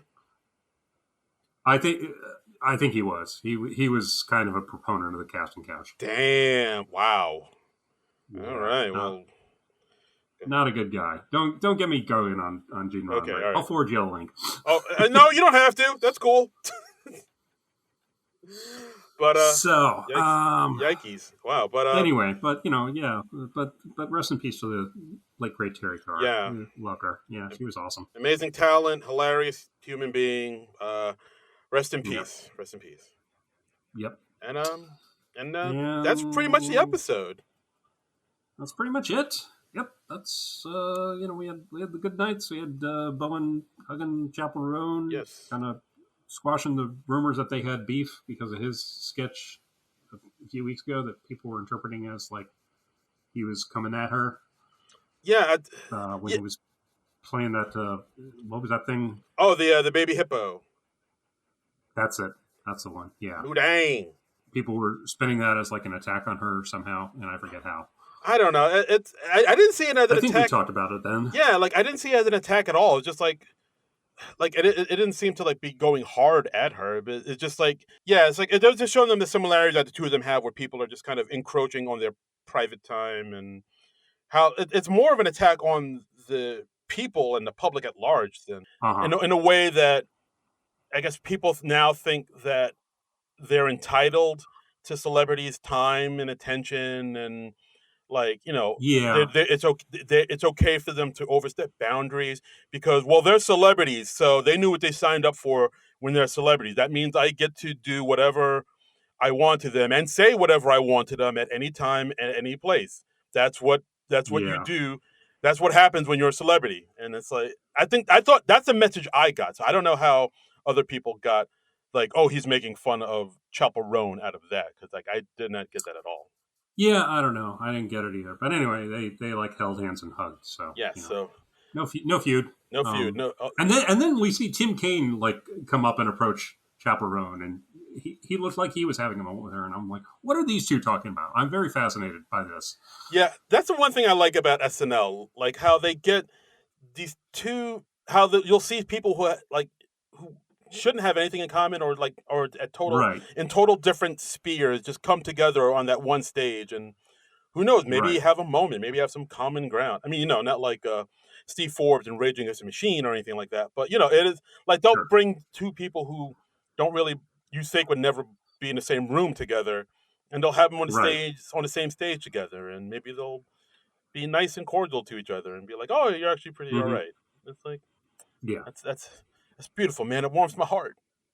Yeah. I just want to know what was said in that moment. I was just It's like, do you know who do you know my name? I loved your song about cunnilingus. That was good stuff. Really enjoyed your clam diving song there, Chappell. I'm sorry. The term clam diving will always be funny to me. It's a nice little ditty. Yeah. Anyway, should we see what the people had to say about this? Let's see what the people had to say about this. Reach out to the people, the folks. Yeah. All you people out there in internet land. What were your thoughts? Let's see. Our friend Boardman gets paid. He says, "Hi guys, hope you're doing well. We're doing okay. The cold open was my favorite part. There were 2 sketches that they brought back just to do them worse. Ooh, damn. Oh my. Also, it felt like the energy was kind of low. Maybe I'm bugging out, but I have you guys to let me know if I liked it or not. LOL. Love you guys. #vote." Yes. Well, Boardman, I'm happy to tell you, you did like those sketches. Yeah. You did like them. Yes. You enjoyed them. Yes. But yeah, that I've noticed that like across the SNL Twitter world, like a lot of people saying John Mulaney he wasn't at peak John Mulaney. He seemed to be kind of like he was there, but it seemed like he wasn't. I don't know if he wasn't giving 100%, or he just seemed. Look, man, the man has a 5-week-old baby. He's or a 5-month-old. Was it month-old or week-old? He has a 5-week-old and a 2-year-old. Look, the man's probably sleep deprived. Mm-hmm. Let's cut him some slack here. I thought it was good. Yeah. It was what I expected from John Mulaney. I expected another sketch in the Diner Lobster series. I got that. I expected a strong stand-up monologue. I got that. We got into what's that name again? I enjoyed that. I wasn't expecting that, but that was good. Yeah, it was good. What more? What does he have to do? Open a vein for you people? Come on. What do you want? Blood? Is that what you want? People want? No. You savages? And they also gave us Kamala Harris and Beppo. Yeah, come on. Come on. No pleasing you people. Yeah. Gah! Anyway, at I Heart Hater says, while I was hopeful for Bill once I saw What's That Name, Rick Blight was a delight. More Longfellow is encouraged. I agree with that. Well, there you go. Yeah, okay. Yeah, I enjoyed that. I thought Longfellow did a nice job. It's just his energy is very different from Bill's, so... Yeah, it's true. It took a little of adjusting. I mean, Bill will always be the top for me for that. Forever, Bill. In a similar vein, Vax Novier says, usually not a fan of frequent alumni cameos, but what's that name? Could have used one. Ooh, this person really missed Bill. People really wanted to... People were really... I myself, I thought Bill Hader was going to show up, and my heart leapt into my throat. I was like, oh, he's still my beating heart. And I mean, we didn't get. I wonder if they tried to get Hader, and Hader just wasn't available for whatever reason. I don't want to do it, guys. I don't want. I get nervous. I don't know if that's Bill Hader or like a Fran Drescher impression I'm doing. Yeah, that's 6 of one, half a dozen of the other. Yes. So. Oh gosh. Also, Techie at Uncle Scrooge DCK says, "Kids look to Beppo. He steals our hearts and your dad's wife." Sketch of the night. Otherwise, seem to be walking the well-worn path. Dwayne Reed's sketch reminded me Keenan is still in the show. Oh, damn! Damn! Bam! Shots fired at Keenan. Pop! Pop! Pop! Pop! Yeah. I don't know. I don't feel like Keenan's like being underutilized or anything. I don't think so. I mean, I remember a couple of seasons ago we thought, the show's maybe leaning on Keenan a little bit too much. But I will say they have pulled back on Keenan. Like he pops up here and there, but I don't think he like overtakes. With the exception of the Little Richard sketch, but of course that's by design. Like he doesn't overtake sketches really that much anymore. And he gives the other cast members their moment to shine. I'd say they still pepper him in. I mean, I don't. Yeah. Absolutely. I don't feel like he's being underserved or anything. No, me neither. I don't either. But I don't know where you're coming at with this, Techie. Yeah. Okay. And lastly, John Hughes at Not 16 Candles says, one question: who's the guy in the GIF? And Darren, of course, used a GIF of Senator Tim Kaine. Yeah. So billed as Tim Scott from the What's That Name sketch. Yeah, exactly. So yes, his name's right there, guy. It's Tim Scott. It's Tim Scott. Yeah, it's Tim Scott, a.k.a. Tim Walls. Duh. So, yeah. So. But yeah, and that's it for this week. Yeah, that's the episode. Overall, not a bad episode. Maybe I was hoping because there was a Mulaney episode. I thought it'd be, I don't know. Maybe it's just because Mulaney episodes, my expectations are so high. Mm-hmm. So when those high, lofty expectations aren't met, I see it as being a not great episode. But I don't know, if you really think about it, it was a decent episode, I'd say. Yeah. No, I look. I was very happy. We got the What's That Name? We got a Kamala cameo. We got I thought the Harvey Epstein sketch was hilarious. We got another Diner Lobster. I mean, come on. Yeah. Aren't you people? What's it gonna take to make you people happy? I mean, I thought Beppo was really funny. I was very happy with this. This is one of my favorites of this season so far. Nice. I feel like they're in a good groove. I mean, I feel like it's always going to be a good show when Mulaney comes back around because he kicks the writing up a notch. He does because he's obviously rolling up his sleeves and putting in work as a writer. Yeah, he's getting in the muck. Yeah, and he knows how the show works and all that. And so I was very happy with this episode. Same thing. I was happy with. Did I love everything? No, but it's an unreasonable expectation to love every single thing on an episode of SNL. Exactly. Like you're never like I don't know. I'll think about it, but I don't know if there actually is an episode of SNL where I literally love everything about it. Like from cold open to the good nights, where every sketch I loved, the musical guest I loved, the weekend update segment. I don't think that it's always going to be peaks and valleys. Yeah. I mean, I think if I had to name one episode that I thought was all hits, no misses, maybe the William Shatner episode from the 1980s. I remember that one being really, really good and having a lot of strong or at least good sketches. But if I look back at that one in full, there's probably something in there that is not so great that I'd forgotten about. Yeah. I don't remember who the musical guest was on that show. Oh, so. I mean, I'll look it up. I think it was like Night Ranger or something like that. Oh, well, then obviously it was spectacular. Night Ranger, really? Okay. I feel like it was Night Ranger. So they were doing Sister Christian with Shatner in the building. Okay. I think so. Hold on. Motorin'. What's your price for life? I'm wrong. It's because I knew it was like some country themed sounding band. It's Lone Justice. I have no idea who that is. I don't know who they are either. I don't remember Lone Justice at all.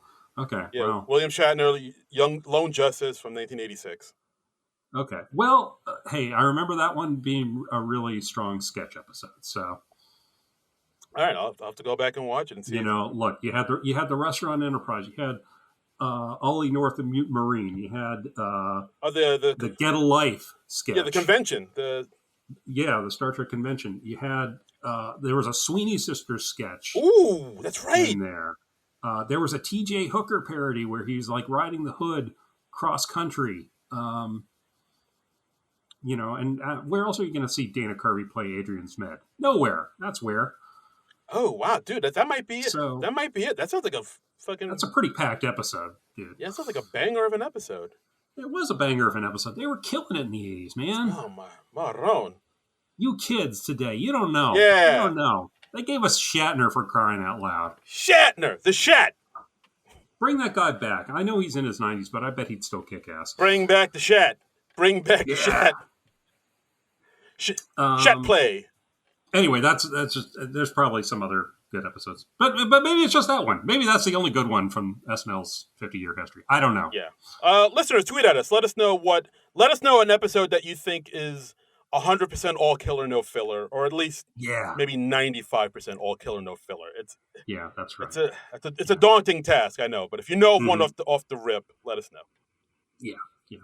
And and we should probably say congratulations to Cecily Strong. She just announced this week that she is pregnant. Yes. So congrats to her and her husband. I think she got married. She's either about to get married or she just got married. I forget which. I believe that they're still it's her fiance, but they're about to be married. But either way, she is expecting. Fortunately, through IVF, this was possible, and of course, of course, with IVF being one of the main talking points in this year's election, she understands how important it is that people go out and vote and vote. My God, vote. For the love of Pete, vote. So, but congratulations to her. For the love of Pete, for the love of Cecily Strong, for the love of probably most cast members on SNL. Let's be real. Yes. Oh, God. Yes. But just go out and congrats again to Cecily Strong, one of the best to ever do it. And rock the vote, people. Rock the vote. Go out and vote.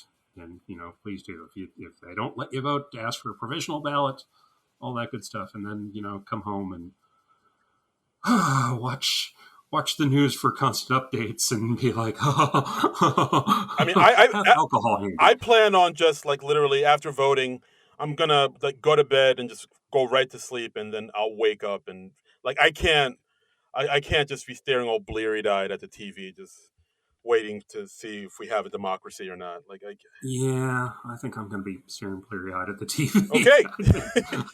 I think I'm going to be that guy. All right. So we'll see what happens. Just chain smoking nervously as you look at the results. And I'm not even a smoker. Oh God. It looks like I picked the wrong week to quit smoking. Yeah, that's right.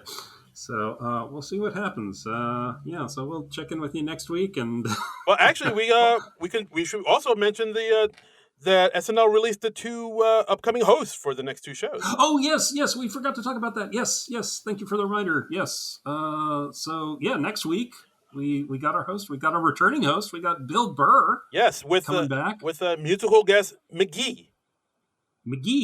Now that's the guy who directed the Charlie's Angels films, right? That's McG.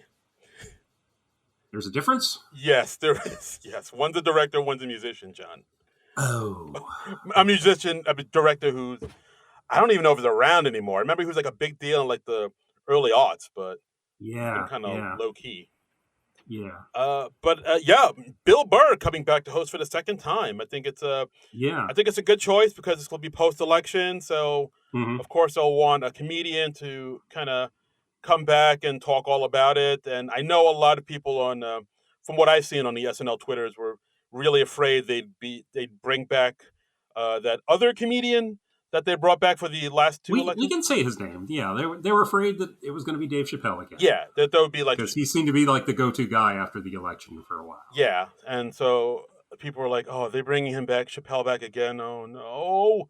But it seems like they're not going that way, and they're going with Bill Burr, who, of course, is a comedian, so he can offer up some insights on the hell that we just went through. And I mean, it's going to be he's going to be writing up a storm after Tuesday. I'm sure. Jeez, I gotta write these jokes.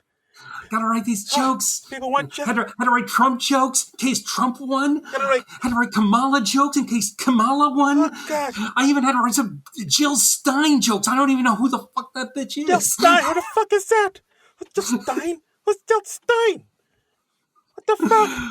I'm really looking forward to what he's going to have to say, because I'm sure he always has an original perspective, and he's going to have great stuff. And Bill Burr, like, he can make me laugh even when I disagree with his point of view or the points he's making, and that's the mark of a truly great comedian, to make you laugh at something you disagree with. No, So no, absolutely. And he's one of those comics who, yeah, you think he would come from maybe like a right wing type of point of view, white guy, yeah, he's a Boston guy. Boston, Yeah, older white guy. middle-aged white guy from Boston. Yeah. Oh, what does he have to say? Yeah, but then he'll, like, if you listen to his jokes, some of his jokes are actually kind of liberal and have, like, he'll take the other Yeah. side into consideration. Like, I swear, one of my favorite jokes he ever did was the joke. I can't really say the word, but, like, that Okay. what are you, F word?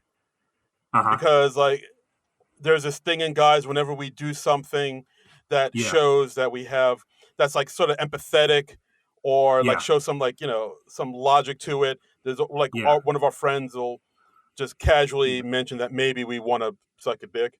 Like, if Yeah. like if Yeah. we Yeah. like if we go pumpkin picking, our friends are Uh-huh. right there, be like, oh, what are you, queer? You getting pumpkins? Like, even though Yeah. pumpkin picking isn't have anything to do with your sexuality, people, like, you guys Right. just automatically do that. Or, like, if you're out with your friends at a diner and you put maple syrup on your pancakes, it's like, oh, you put syrup on your pancakes? What are you, queer?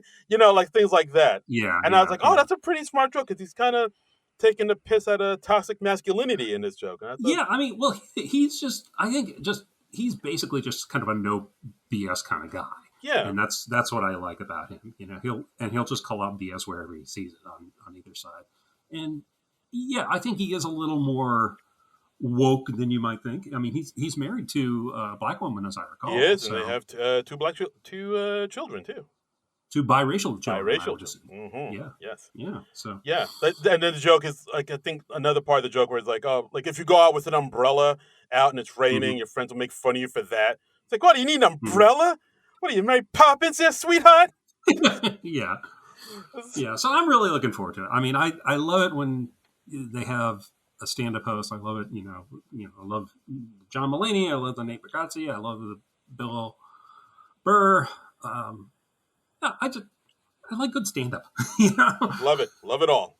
So even if the sketches suck, we're gonna get 10, maybe 15 minutes of cool stand-up from one of the best people working today. So Yeah, no, should be good, And then no, I'd love to see somebody like Taylor Tomlinson or Sam Morril host. I think I those would just be fun. I've been a huge Taylor Tomlinson fan for, like, the longest, and I think people have Yeah. even asked her about it, and I hmm think she said she would like to do it, but, like, her schedule's all super busy, so I don't know if she. Yeah. I mean, she's got her own show. She's still touring and all Yeah, that. But yeah, and I mean, I know there's she'd be yeah, terrific. and I know there's been talks of, like, Nikki Glazer hosting sometime this season, which I think is still going to happen. So we might I have. like Nikki Glazer. Yeah, I she's great Yeah, too. but yeah, Sam Morril is great too. Like, I don't know if he would do it because he's such a comedian, and Yeah, I but don't know how he'd be in sketches, but I'd like to see it. Even if it's a train wreck, I think that would be fun. yeah, that's true. But yeah, I do enjoy Sam Morril too. I think he's one of the best. He's freaking hilarious. Yeah, he's one of my favorites. So Yeah, so it's that we have that coming up, and then after that, on the 16th, we got Charlie XCX doing double duty, musical guest and hosting the damn thing. wow, look at that, look at that. I now she's been on as a musical guest at least once, maybe twice. Yes, I believe she has. I believe it's twice. I'll look it up. Yeah, I think it's twice. Yeah, but I know. Um, and apparently, like whenever there's a musical guest, and I guess that they get along well with the people there, they bring them back as to host as well. So I guess so. Yeah, it's happened we'll see before. what she does. Yeah, Yeah. yeah. Like, I know. I mean, as far as acting goes, I think she's done some acting in a few movies here and there. hmm But yeah, she's mostly known for her her music performances, and Right. her album Brat that came out this year. I know was a huge hit this summer. It was. Oh, that's right. Yeah, she early this summer she declared that Kamala is Brat. Yes, So exactly. So, like, yeah. I know that album was, like, I know it's like a big deal, and, like, like, even, like, critics, like music critics that I I kind of follow and listen to. Even they were like, "Yeah, this album's really good." I was like, "Oh wow, all right, I guess there's a new queen in town." Okay. Yeah, Charlie XCX, and yes, she did perform. She's performed twice before. She performed December 13th. Like ever? Wow. No, on the show, you silly goose. Okay. I see what you're saying now. She Okay, performed on December 13th, 2014, on the Martin Freeman episode. And 10 years ago. Wow. Yeah, and then again on the Oscar Isaac episode back in 2022. Okay, all right. So, yeah, Charlie XCX and Bill Burr. Catch it. All right. Yeah. All right. Well, let's see what we have in store. And then after that, we don't know yet. Isn't that enough for you? Yeah. Yeah. Maybe SNL will be off. Maybe it won't be. We don't know. And then after that, we got Thanksgiving, and yeah. I mean, who knows? Things are up in the air. Who knows what happens? Who knows? Who knows? Who knows why anything happens? Who knows what's going to happen? Oh my God. We don't. Not at all. No clue. Not at all. No clue. I mean, could all crumble tomorrow. Yeah. Very possible. Yeah.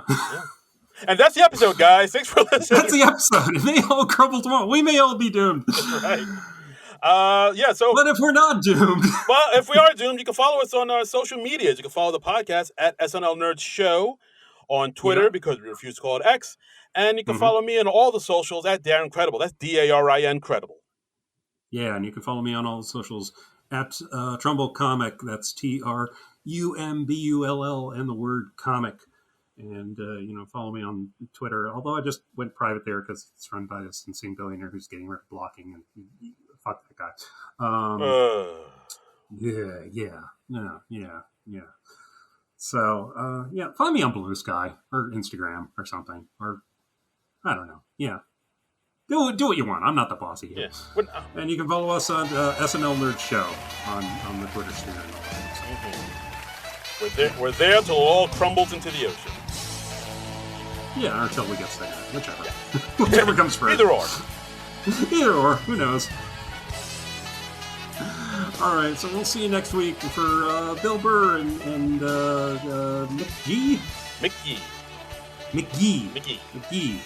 Okay. Well, I'll find out what the deal is with McGee. But until then, nerds out! This has been a non-productive media presentation. Executive producer, Frank Hablawi. This program and many others like it on the Non-Productive Network is distributed under a Creative Commons Attribution Non-Commercial No Derivatives license. Please share it, but ask before trying to change it or sell it. For more information, visit non-productive.com.